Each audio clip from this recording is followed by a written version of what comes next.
Look, I'm going to keep my notes closed, but if I give a bad answer, it's your fault. Okay, all right. No, you do. If I forget to give some good advice, it's Carmen's. We'll read over it at the end. I can just edit it, you know. I'll just read specifically my favorite. Carmen, add this part in. Okay. Hi, my name is... Do we say that? I'm recording. Oh. Hi, my name is Dixie Hardin. I'm Brad Hardin. And, hold on, Carmen, are we just supposed to, are you asking us questions? Yeah, I can ask you the questions. I think since the fee goes to the answer and full answers, you know, I think God should be the center of our marriage because I'm just going to put the questions up on the screen. Okay. So I saw some of your stuff. We could start all over then because we can do You can go, how long we've been married. Brad and Dixie, and how long have you been married, and then how old were you when you were married, and then go after that. Okay. Hi, my name is Dixie Hardin. I'm Brad Hardin. We've been married 9.5 years. And we got married when I was 20. I was 22. 22. When we were little. Babies. We were babies. Let's see, how important was the relationship with God when you were married? When we first got married? Yeah. When we first got married, God was pretty much non-existent in our marriage. Brad didn't know a lot about God. I knew too much about God and didn't want anything to do with him, so I was running away. So in the beginning of our marriage, we did not talk about God at all. Without God in our marriage at first, we had good days. We had a lot more bad days than good days. I mean, but we were together for a reason. We liked each other, but it just wouldn't work without God. I would hope that you liked each other. Some days we liked each other. I forgot one line. This is why I need a grip. Checklist.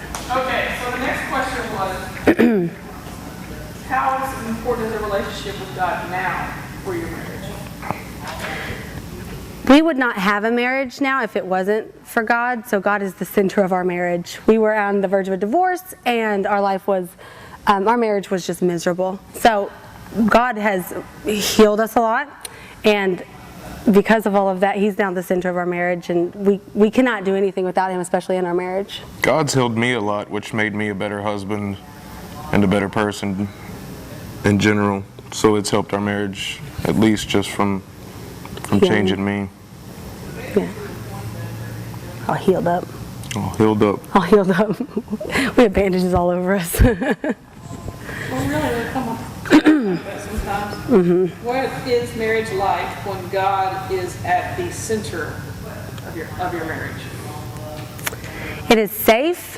It is secure. It is reassuring. We are confident in our marriage. We're confident in each other as a spouse, knowing that He's a believer. I have expectations of him as a believer, and I can be confident in those. And the same as he knows I'm a Christian woman, and he can look at me like that. We treat each other like God sees us. So most of the time, we try our best. We rearranged our goals in life to where now we want to be children of God, and that's our main focus. So really, whenever you're grounded with that, it helps. It helps your whole life, whether it be marriage or friendships or anything. The good thing is about being a Christian, and when you have God as the center of your marriage, then Brad's focusing on the same thing that I'm focusing on. We're focusing on God. Right. So we can look at the way that if I have mean thoughts or mean actions, are these thoughts and actions towards my spouse from God? And if they're not, well, then we should probably turn around and go the other way. So having that main focal point for us, having God as the center and the main focal point, has made us readjust the way that we see each other and the way that we think and the way that we treat each other. Correct. So by contrast, I mean, sometimes you forget. I mean, we're all forget. So what is it like when God's not the center? Very apparent. It is very apparent. It's very apparent that when we slip up and get too comfortable, it's very apparent that God is not in the center of our relationship. And you can just tell strand by strand. It's like a rope unraveling. You can tell strand by strand, and it's helped a lot that we have come to know those. When those strands start breaking, we can grab a hold of it and get back into focus and take things back the way they're supposed to be. Before God was the center of our marriage, it was just so hard to do it on your own, because marriage is this huge feat, and we're trying to fix it and make things possible that are almost impossible. That are impossible. And you try all your self-help books, and you try all your Dr. Phil, and you give yourself more rules. You never did. No, he didn't do Dr. But you never had. He's weird. You just got. You just got more rules, and it was more stressful, and if you don't say this, then maybe we won't fight, and it was chaotic and unsafe and unsure, and it was a mess. It really was. Did you watch Dr. Phil? I watched Dr. Phil so I could answer these questions. So the strands unraveling is sort of like warning signs. Do you care to tell us any of your warning signs? I know mine. My forehead goes up like this. Literally, my forehead goes up like this, and Brad will look at me and say, okay, your eyebrows are up. What's wrong with you? I mean, it's very much, you can feel an attack on you. Once you live in it long enough, it's such a blessing to be able to, you can actually feel an attack against you. Some of the warning signs for me are when we start not agreeing on things, just little things, and then it'll turn into let me restart on that one. Okay, and go. I forgot what I was going to say halfway through it. Ask the question again, maybe it'll come back to me. The little strands unraveling are like warning signs. So what are the warning signs for you that God's not the center of your marriage? Warning signs for me are, we start not agreeing on things. I start wanting, I have this pull that pulls on me to distance myself from the house, to distance myself from my wife. And it'll creep in really quick, and next thing I know, I'm working too much, or I just distance myself to not be in a conflict at the house, and the conflict comes from not inviting God into that day. That's right. Of our marriage. That's good. Cool. The spirit of distraction. If you could go back in time and provide marriage counseling to the young Hardins, knowing what you know now, what would you say? If I could go back and counsel my old self would still probably not listen. It wouldn't do any good. It wouldn't. If I could go back and sit us down as a couple, I would say, you guys are broken, and you guys are sad, and you guys are hurt people, and before you involve somebody else in a marriage, seek God and get healing. Because going through so I will cry. Oh, cool. Don't cry, they'll be able to tell whenever she edits. Let me say And I won't be crying when I go. It's going to be like a bad editing. You're going to have like a crying episode at the beginning, and then you'll be all right, and then crying again at the end. No. Okay. No, but when you go through, What was the question? 8 years of what would you counsel? What advice would you give yourself? But when you go through 8 years of a really hard marriage, and it's because of your brokenness, and you don't really understand how easy, I say easy, but how easy it is to just turn it over to God, and the amazing things that God has done to heal our marriage. These are tears of joy. These are not bad, because I would just say you are broken, you are hurt, and I wanted Brad to fix it for me, and Brad wanted me to fix it for him, and we almost lost it all because of it. If I could go back and counsel us, I would say this is not normal, this is not life, this is not, what I'm trying to say is, I didn't know what broken was. Right. I didn't know that was broken. I just thought that was life. I'd seen it generations before me. I've seen it with my friends' parents. I've seen it with just about everybody I came across. I had maybe 2 couples of parents, throughout my childhood that were a decent example. And so I just assumed that was life. These are the things you have to deal with. I wasn't told that God can take these things and help you with them. I wasn't told any of that. So, if anything, I would explain God better overall. And putting And God I think in that, just like it's helped now, I think it would help back then.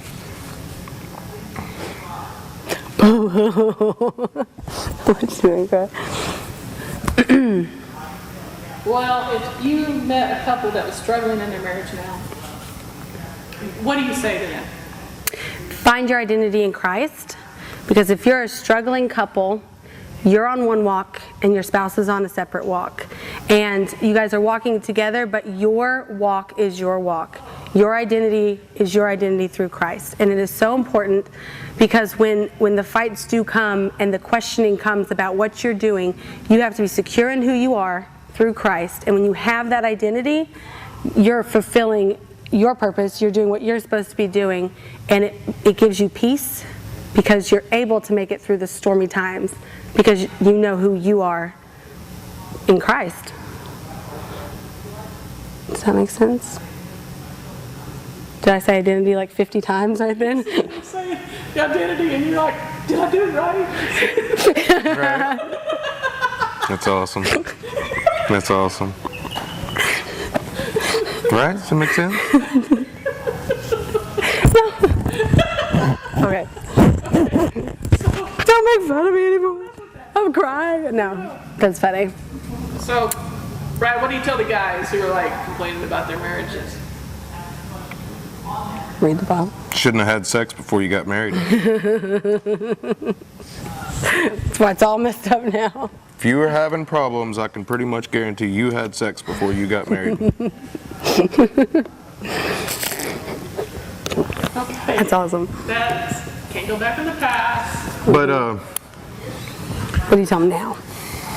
get closer to God. If you're having problems in your marriage, if you're a man having problems in your marriage, get closer to God. That's just something you have to do to make it in life, and to be a man, you have to get closer to God. The marriage will come after that. I mean, the good marriage will come after that. The good bonds with other men will come after that. You know, a good relationship. You know, good relationships will come after God. I mean, God is foremost to make it in anything. Yeah. So, how old are your children? 2 and 4. So someday they're going to grow up and meet that one. No, they're not. What advice would you give your children about getting married? What advice are you going to give your children about? Because this is recorded, it's on the net, and Right. 20 years we'll show it to them. And you want to talk directly to them? Bentley and Madison. Madison, you're not allowed to ever date. Don't worry. So it's important to find out what a godly woman is, and what a godly man is, and hopefully we raise our kids well, where they have that sense about them. As far as relationships go and marriage goes, please seek God in every decision that you make. This is a hard one for me, because they're such babies. What would you tell them? I'm thinking. We'll start over on this one, because there's a lot that you tell your kids, or that you're going to tell your kids. I'm going to bring somebody home. Well, the question is, what advice would you give to those in a relationship and considering marriage? But I really think that the most important people that you're ever going to give advice to are your own children. Right. They That's true. see your marriage, they've seen how you've grown up, and you know what you weren't told. That's true. That's really true. If I could successfully instill something in my kids to help them in their marriages and to help them in their relationships, it would be just know that people are broken. You're not going to find the perfect person, and you're not going to fix anybody without God. I hope that I have, by this time, been a good example of what a Christian man should be, what my daughter should look after, and what my son should, become. And hopefully, I know, it's really hard when I can give everybody else advice, but what am I going to tell my kids? I don't, just be like us, because we're amazing. Don't have sex before you're Don't have sex married. before you're married.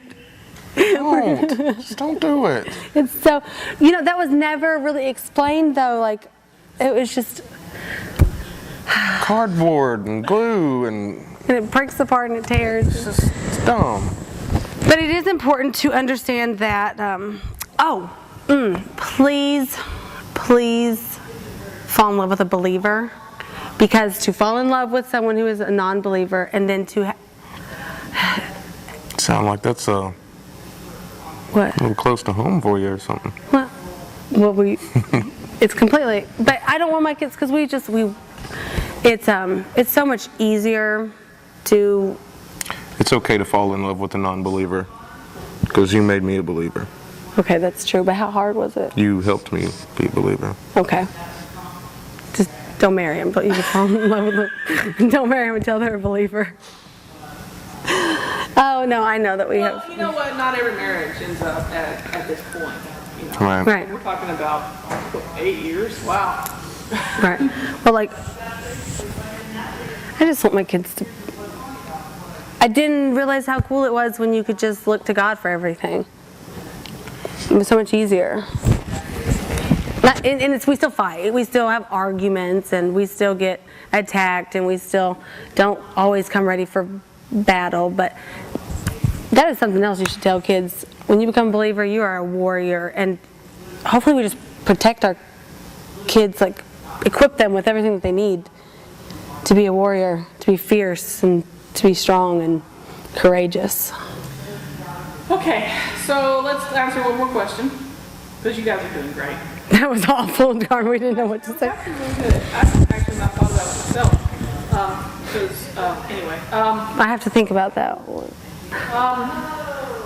How do you feel about Renew talking about marriage and having this marriage conference and just talking about marriage and the stuff that goes with marriage in general? I think it is so important. This is the information that you gain, then you can pass it down to your kids, or you're just, the conferences that we have, the teachings that we have, what they do is empower us. They equip us with the tools that we need to be successful, and they remind us of how important it is to be close to God in everything. What do you think? It's so cool. Groovy. It's groovy. I don't know. It's stuff that you don't really get taught. I mean, Still generationally. thinking about the last question. What are we going to do with our kids? What do you think about Renew hosting these conferences and talking about marriages and being so open, talking about these kind of issues that we're all facing? I hope during this conference there's one lost Brad Hardin in the crowd that gets everything from this, that understands the women that he comes across, or the girls that he comes across, are women of God. They're children of God. So they should be treated that way, whether you have, your own beliefs about, I don't know. Yeah, I lost it on that one. Mid-thought. Even if you have your own hurts and you're dealing with your own stuff, you still have a responsibility to treat people a certain way because they're Christians. That's not where you're going. I thought 6 different ways at one time. Whenever I got halfway through it, I started contradicting myself, and I love interviewing y'all. This is how we talk at home too. So Like, hard to edit, you guys. it's gonna be so bad because we talk in be between bad. it. It's gonna be bad. She's not gonna use us. Hey, we're not good actors.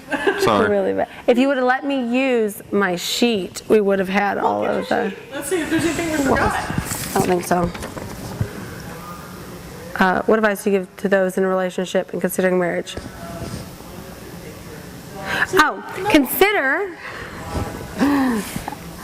Consider pre-marriage counseling with a spiritual leader, not a worldly counselor or therapist. And to make sure that you take the time to know the brokenness of your partner and to seek healing before you get married and before you start this journey together. It is a lot closer for you to get together, for your husband and wife relationship to get closer to God together if you have both gone through some healing. Does that make sense? Mm-hmm. Okay. I am confident. I just sometimes know I talk too much. Does that make sense what I say? Get to know each other's bad spots. Know what triggers you. These things will save you in the middle of a fight. It'll save you to know what not to say and what to say. And I was full of triggers. Mm-hmm. Yeah. I was full of them. And these are just things that we don't talk about. Triggers, brokenness, hurt. People are just messed up, and we all just expect to get married, and I'm going to fix this one here because. I was raised to pull those triggers. That's how we worked. That's how we fought. That's how we dealt with things.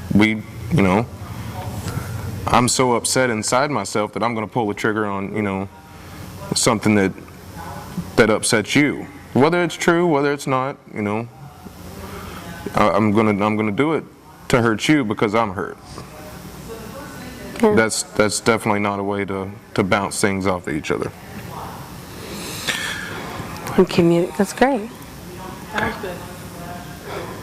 That was good. You talked a lot. That was good. Mm-hmm. You never talk. It's always me. I'm glad. You had better answers. All right. 21 minutes. I think that's enough.